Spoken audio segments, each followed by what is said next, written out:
Hello dear students. आज हम जो प्रैक्टिकल करने जा रहे हैं वो है मिरर ड्राइंग एक्सपेरिमेंट। ये लर्निंग पे बेस्ड है। साइकोलॉजी में कॉग्निटिव साइकोलॉजी के अंदर जो आप लर्निंग पढ़ते हैं, लर्निंग के अंदर आप ट्रांसफ़र ऑफ लर्निंग का कॉन्सेप्ट पढ़ते हैं, उस ट्रांसफ़र ऑफ लर्निंग के कॉन्सेप्ट को ही हम मिरर ड्राइंग के एक्सपेरिमेंट के थ्रू यहाँ पे शो करते हैं। सो मिरर ड्राइंग का एक्सपेरिमेंट आपके बीए के लेक्चर्स पे भी मिल जाता है, या फिर आप कई बार एमए जब आप कर रहे होते हैं तब भी आपको ये मिलता है। तो मिरर ड्राइंग क्या है इसको हम समझेंगे। पहले हम लर्निंग के ट्रांसफ़र ऑफ लर्निंग के कॉन्सेप्ट को थोड़ा सा ब्रीफली डिस्कस करते हैं। So what is learning actually? Learning के लिए बोला जाता है it is a relatively permanent change in behaviour और नॉलेज ड्यू टू एक्सपीरियंस और what ever you gain through learning, right. तो हम क्या कर रहे हैं, एक permanent change of behaviour show कर रहे हैं, है ना। हमारा कोई भी एक्सपीरियंस हुआ, उस पास्ट एक्सपीरियंस के बेस में हमारी नॉलेज में या हमारे बिहेवियर में एक रिलेटिवली परमानेंट चेंज आता है। यहाँ पे टर्म बहुत इंपॉर्टेंट है, रिलेटिवली परमानेंट। ठीक है, एक तो क्या है, चेंज परमानेंट होना चाहिए एंड रिलेटिवली परमानेंट होना चाहिए।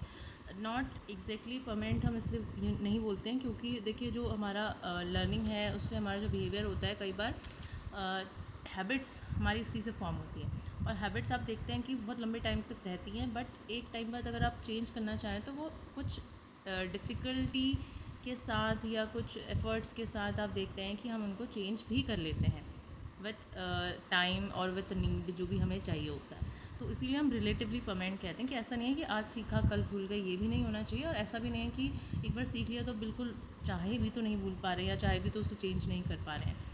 इसीलिए हम इसको रिलेटिवली परमानेंट बोलते हैं। लर्निंग की जो इससे डिटेल मैंने जो थ्योरीज वगैरह है, हमारे उसमें एक प्रैक्टिकल है, मेरे यूट्यूब में आपको मिल जाएगा, मेज़ लर्निंग एक्सपेरिमेंट। उससे पहले मैंने एक लर्निंग का उसमें भी काफ़ी अच्छा थ्योरी पार्ट दिया हुआ है, वहाँ से भी आप उसे देख सकते हैं। कैरेक्टरिस्टिक्स की अगर हम बात करें तो लर्निंग में बिहेवियल चेंज मिलता है हमें, इट इज़ रिलेटिवली परमानेंट, जैसे कि अभी देखा हमने, इट अकर्स टू एक्सपीरियंस और any type of new knowledge gain, जो आप ऑब्जर्वेशन से भी करते हैं और इसके अलावा किसी इंटेंशनली भी आप करते हैं, अनइंटेंशनली भी आपकी ये हो जाती है। अब ट्रांसफ़र ऑफ लर्निंग के कॉन्सेप्ट को देखेंगे तो ट्रांसफ़र ऑफ लर्निंग क्या है कि जब आपका किसी प्रायर लर्निंग का इन्फ्लुएंस पड़ता है आपके न्यू टास्क पे, ठीक है। It involves influence of a prior learning on performance of a new task. आपने कुछ चीज़ पहले सीखी हुई है, उस लर्निंग की वजह से आपके न्यू टास्क को जो आप सीख रहे हैं उस पर क्या हो रहा है, इफ़ेक्ट पड़ रहा है। वो इफ़ेक्ट आपका पॉजिटिव वे में भी हो सकता है और नेगेटिव वे में भी हो सकता है। तो उसी को हम कहते हैं यहाँ पे transfer of learning. So on the basis of how the thing is transferring, how it is affecting, it is based of three types: positive transfer, negative transfer and also zero transfer.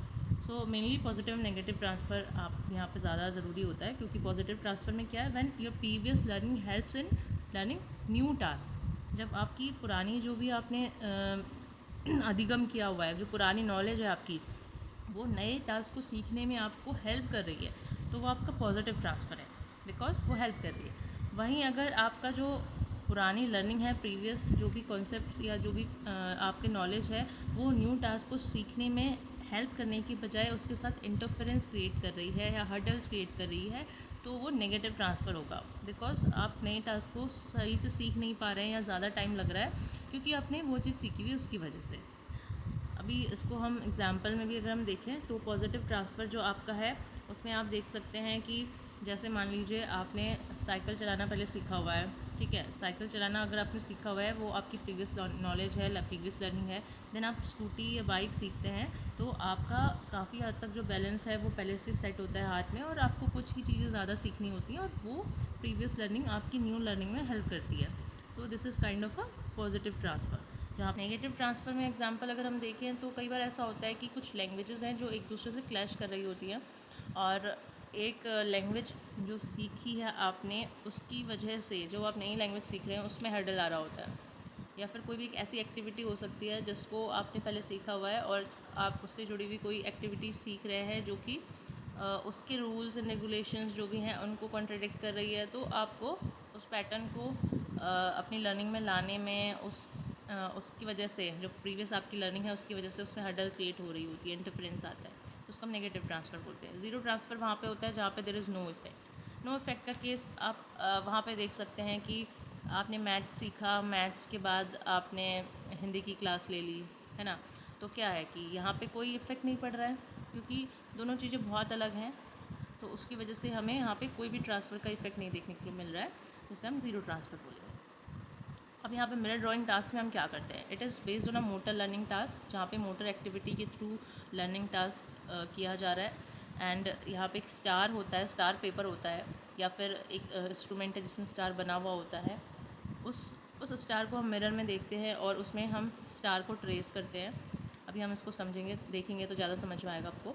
Then it demonstrate motor skill acquisition and it also exist transfer of learning across hands. यहाँ पे हम mirror drawing का जो experiment है, इसके base पे हम क्या करते हैं कि हम राइट हैंड से लेफ्ट हैंड की लर्निंग, या फिर हम कह सकते हैं डोमिनेंट हैंड से नॉन डोमिनेंट हैंड की जो लर्निंग में ट्रांसफ़र होता है, वो यहाँ पे देखते हैं। मैं आपको एक सिंपल सा बताती हूँ कि आपने बचपन से आपका एक डोमिनेंट हैंड रहा होगा, यूजुअली लोगों का राइट हैंड होता है।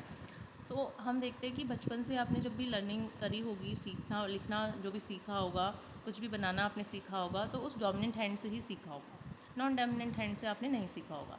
लेकिन अभी इतने साल आपने जब उससे प्रैक्टिस कर ली है और आप इतने टाइम से उससे लिख रहे हैं, तो उसके बाद जब मैं अगर आपसे कहूँ कि आप नॉन डोमिनेंट हैंड से भी कुछ काम करिए, कुछ वही चीज़ लिखिए, तो ऐसा तो नहीं है कि आप कुछ नहीं कर पाएंगे, आप कर पाते हैं। भले ही वो उतना एक्यूरेट नहीं बन पाता, उस लेवल की राइटिंग आपकी नहीं बन पाएगी, लेकिन आपका जो नॉन डोमिनेंट है वो भी आउटपुट देगा।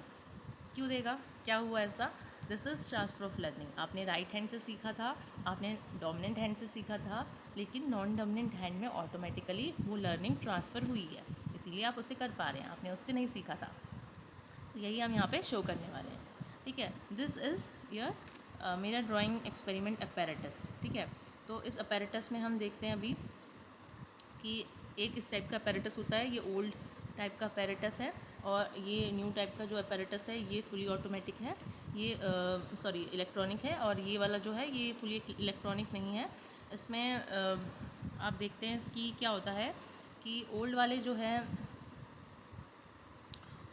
जो वो है पैरेटस है, इसमें एक स्टार पेपर होता है जो कि यहाँ पे दिख रहा है आपको। इसमें स्टार पेपर को इस बोर्ड के ऊपर प्लेस कर दिया जाता है, ये इस बोर्ड के ऊपर सेट हो जाएगा, और इस स्टार पेपर को यहाँ पे लगाने के बाद क्या होगा कि आपको स्टार पेपर में नहीं देखना होता है, आपको देखना होता है मिरर में, और मिरर में देख के आपको स्टार बनाना होता है, ठीक है।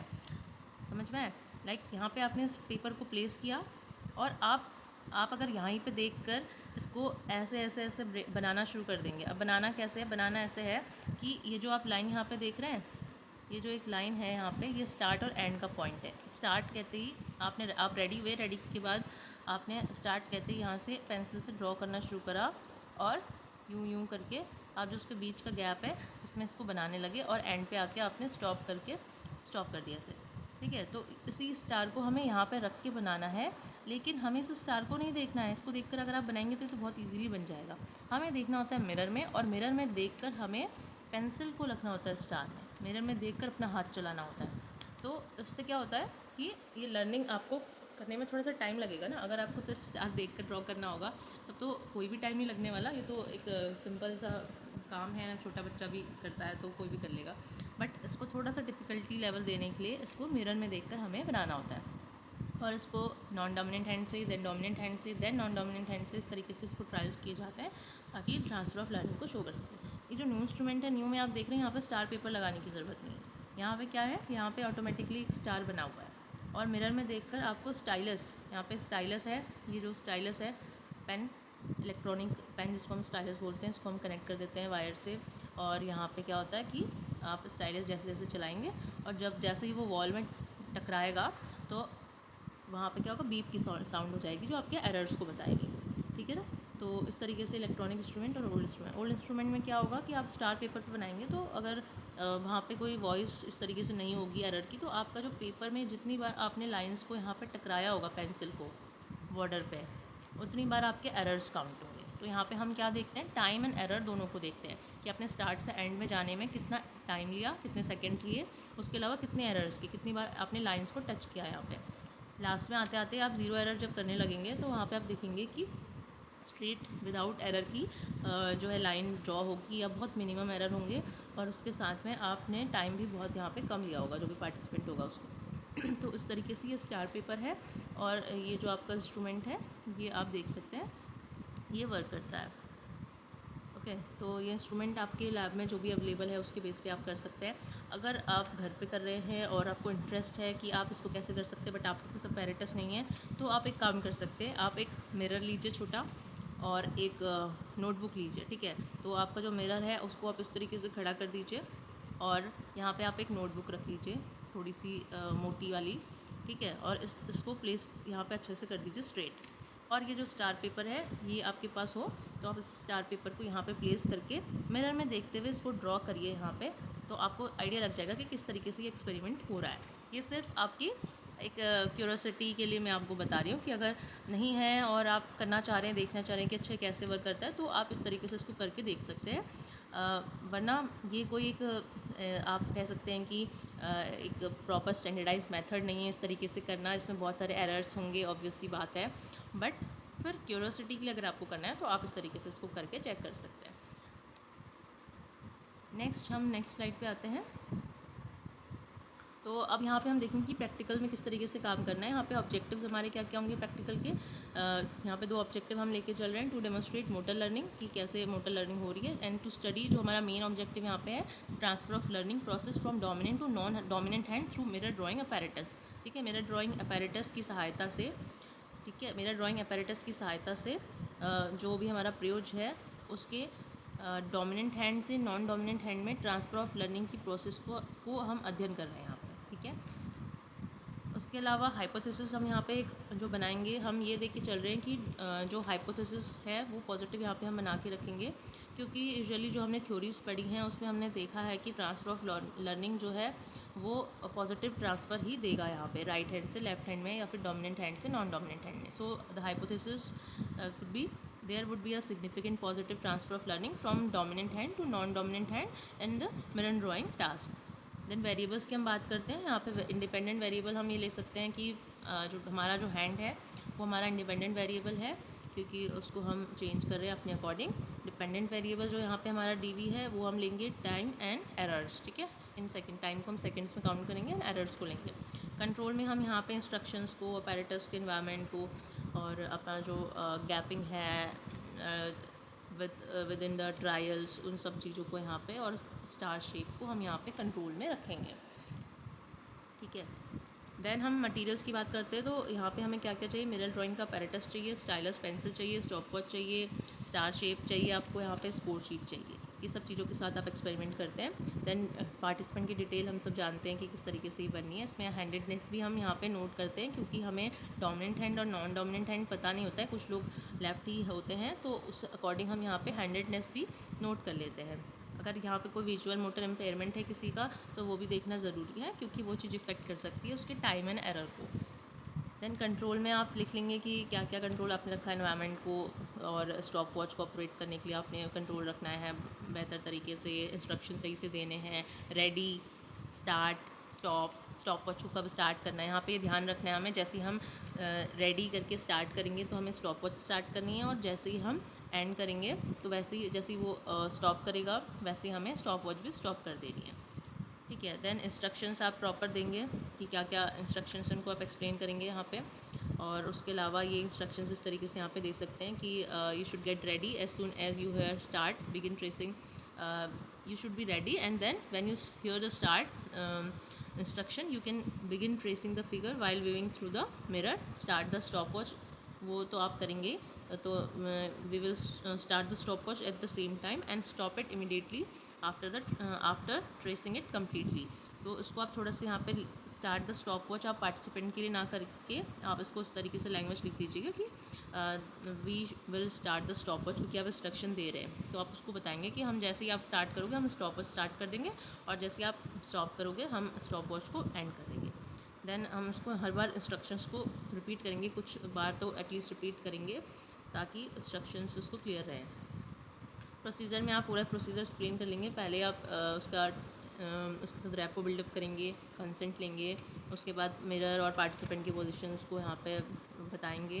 उसके बाद आप 3 ट्रायल्स लेंगे नॉन डोमिनेंट हैंड से, उसके सारे एरर्स एंड टाइम को रिकॉर्ड करेंगे। देन आप 10 ट्रायल डोमिनेंट हैंड से लेंगे, देन अगेन 3 ट्रायल आप नॉन डोमिनेंट हैंड से लेंगे, और फिर उस तरीके से आप सारे ट्रायल्स को यहाँ पे नोट कर लेंगे, ठीक है।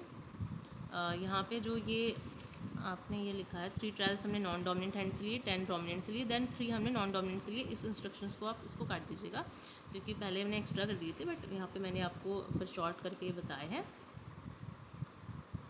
देन इस तरीके से यहाँ पे आपकी टेबल बनेगी, ठीक है।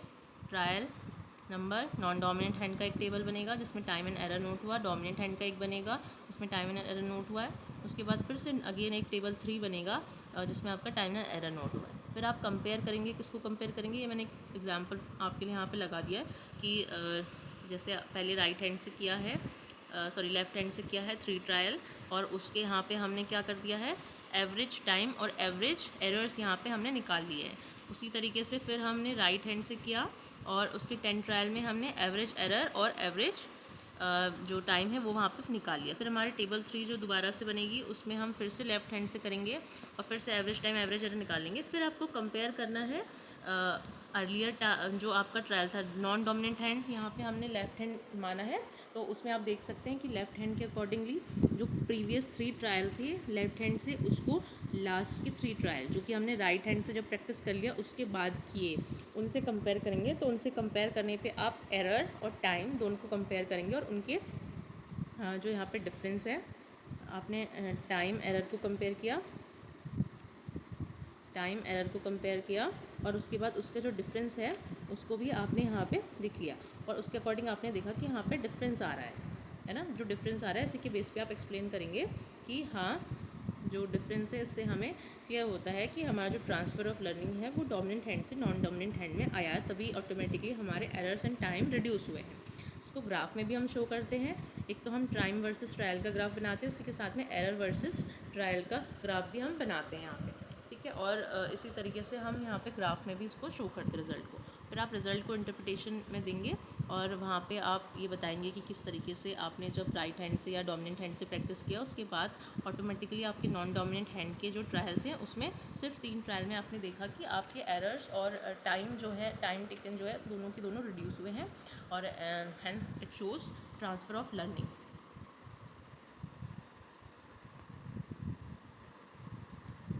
तो उसी तरीके से आप यहाँ पे थ्योरीज में भी देखते हैं, तो आपको मोटर लर्निंग थ्योरी और थॉर्नडाइक की थ्योरी है, प्रैक्टिस थ्योरी है, इस पे लर्निंग की कुछ थ्योरीज़ हैं, इनका आप यहाँ पे थ्योरेटिकल बैकग्राउंड देख सकते हैं। देन कंक्लूजन में आप अपने रिज़ल्ट को कंक्लूड करेंगे और अगर आपके जो रिज़ल्ट है वो पॉजिटिव रहते हैं, आपकी हाइपोथेसिस अप्रूव होती है, तो वो आप वहाँ पे लिखेंगे। अगर आपकी हाइपोथेसिस यहाँ पे अप्रूव नहीं हो पा रही है तो आप उसके रीज़न्स को जानने की कोशिश करेंगे अपने पार्टिसिपेंट की को से बात करके। हो सकता है उनका ट्रायल्स में मन नहीं लगा, उन्होंने सही से अपने आउटपुट नहीं दिए, या हो सकता है उनको कोई इम्पेयरमेंट था उसकी वजह से ऐसा कुछ हुआ है, तो वो भी आप यहाँ पे डिस्कस करेंगे एंड कंक्लूड करेंगे। So thank you for watching and listening, please share, subscribe and अगर आपको ऐसे ही प्रैक्टिकल्स की वीडियो और चाहिए तो आप इस चैनल पे बने रहिए। Thank you.